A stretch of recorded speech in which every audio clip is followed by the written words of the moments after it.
Hi guys, good morning. কেমন আছো তোমরা সবাই? আশা করছি তোমরা সবাই খুব ভালো আছো। আমিও ভালো আছি। আজ হচ্ছে শনিবার, এখন বাজে হচ্ছে সকাল 10:45। আমি সকালে সমস্ত কাজ করে নিয়েছি। এখন করবো হচ্ছে রান্না। রান্নাটা আমি একটু তাড়াতাড়ি করি, কারণ আমার সোনামা আছে, ওকে নিয়ে একা হাতে করতে হয় আমাকে। তার জন্য ও গেছে একটু পাপার সাথে ঘুরতে। তার আগে আমি রান্নাটা করার ব্যবস্থা করি। তো চলো কি করে রান্না করি, আজকে তোমাদের সাথে সারাদিন থাকবো, ব্লগ করব। তো আশা করছি তোমাদের খুব ভালো লাগবে। তো তোমরা হয়তো বলতে পারো সকালেই রান্না দেখাই, কিন্তু কি করব বলো, আমি যে সকালেই রান্না করি, বাট এত সকালেও না, 9টা-10টার দিকে সকালে ব্রেকফাস্টটা বানিয়ে তারপর দুপুরে রান্নাটা বসিয়ে দিই তাড়াতাড়ি করে। ডিটেলসে ভিডিও করতে চাইলেও যেন পারি না, কি করব, আনভিকে নিয়েই আমার সারাদিন কেটে যায়।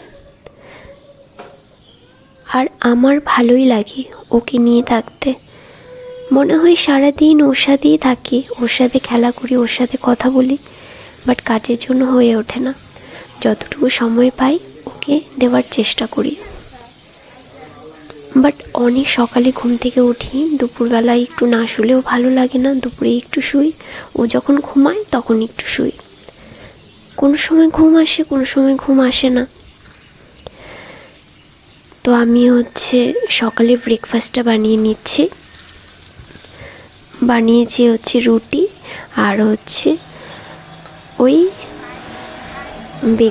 বেগুন ভাজা। ভেবেছিলাম বেগুনটা পুরা দিব, কিন্তু বেগুনটা না অনেকটা পাতলা, মোটা বেগুন পুরা দিলে কিন্তু খেতে খুব ভালো লাগে, তাই ভাবলাম ভেজেই নিই। তাই ভেজে নিলাম বেগুনটা। এটাই হচ্ছে আমাদের ব্রেকফাস্ট, রুটি আর বেগুন ভাজা। এরপরে দুপুরে রান্নাটা করে নেব। ওই তেলেই আমি বেগুন ভাজার তেলে কড়াইটা আমি ঢেকে রেখেছিলাম। তারপরে ব্রেকফাস্টটা করে ওই তেলেই আরেকটু তেল দিয়ে আলুটা ভেজে নেব। করেছি শাকের ঝোল করেছি, কিন্তু ওটা আমি দেখাতে পারিনি, ওটা ভিডিওটা করিনি, কারণ আমার ফোনের চার্জ শেষ হয়ে গিয়েছিল। তাই তো আমি আলুটা ভেজে নিচ্ছি। করব পনির। আজকে না বিট্টু খেতে চেয়েছে মটর পনির আলু ছাড়াও করা যায়, কিন্তু আসলে আমার না আলু খেতে খুব ভালো লাগে জানো।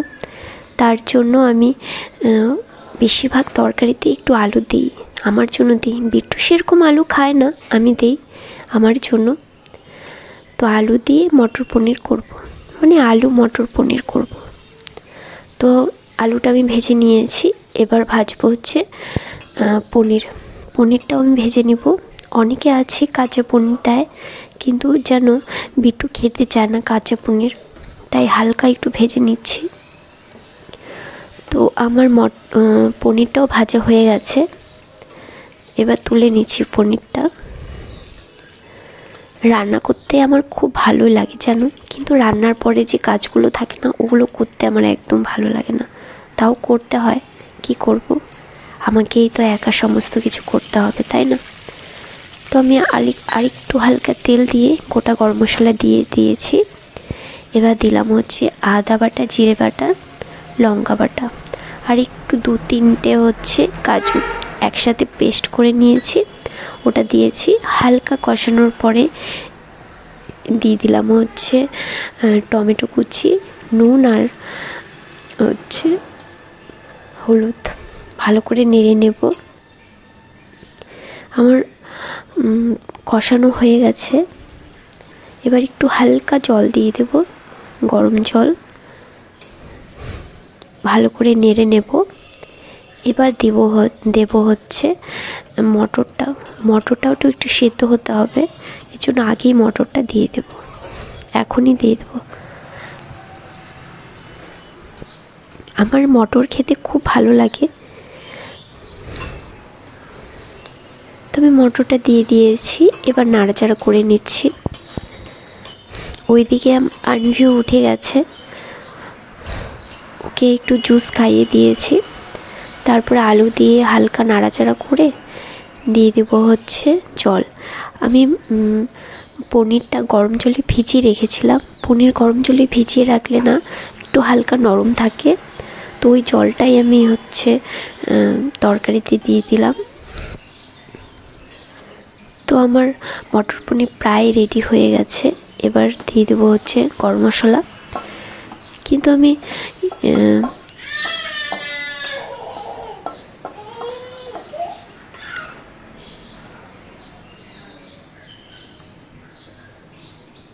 ঘিটা দেইনি, কারণ পিটু ঘি তরকারিতে ঘি সেরকম খেতে চায় না, ওর ভালো লাগে না, তাই আমি ঘিটা দিইনি।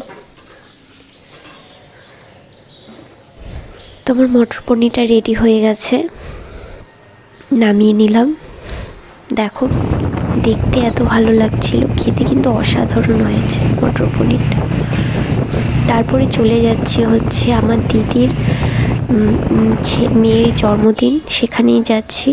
আমার মেয়েটা ঘুমিয়ে আছে, এসেই ঘুমিয়ে পড়েছে।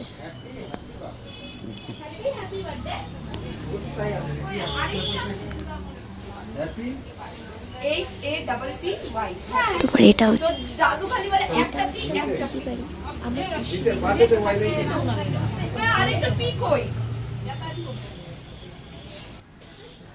আমাকে চুল বাঁধছো তুমি? চুল বার্থডে, 1 বছরের বার্থডে। বান্ধ বান্ধ ঘুরলে পরে কি করো? পিঙ্কি কি চলে গেছে নাকি?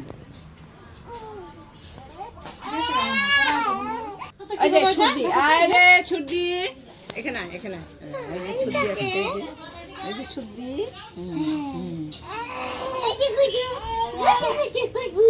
ওই যে আরেকটা দিদি আসছে, এই যে আরেকটা দিদি আসছে। তারপরে একটু একটু বেলুনগুলো ফুলিয়ে দিচ্ছিল, কারণ বসে আছে ওর কাছে থাকতে ভালো লাগছিল না। তার জন্য আমি বললাম যে তাহলে বেলুনগুলো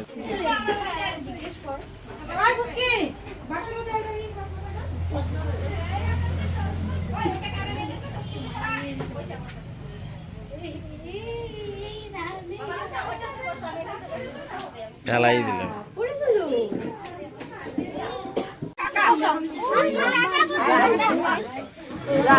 আমি এখানে আছি, আছি এখানে আছি। বলো কাটুক কাটুক কেক কাটুক, আমরা এখানে আছি। বলো হ্যাপি বার্থডে টু ইউ।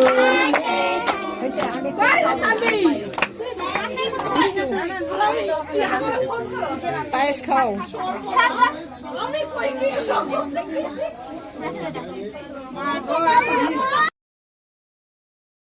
তোমাদের আমার এই ভিডিওগুলো কেমন লেগেছে অবশ্যই জানাবে, লাইক করে দেবে, কমেন্ট করবে। কমেন্ট করলে আমার খুব ভালো লাগে। আর সাবস্ক্রাইব করে দেবে প্লিজ, সাবস্ক্রাইব করে আমার পাশে থাকবে। সবাই ভালো থেকো, সুস্থ থেকো। তো ভিডিওটা আমি এখানেই এন্ড করছি। আমরা সেদিন রাতে আর যাইনি, ওখানেই ছিলাম, কারণ অনেকটা লেট হয়ে গিয়েছিল। আর এত রাত্রে আনভিকে নিয়ে যাওয়াটা ঠিক হতো না ঠান্ডার মধ্যে, তাই রাতে ওখানেই ছিলাম, সকালে বেরিয়ে পড়েছি।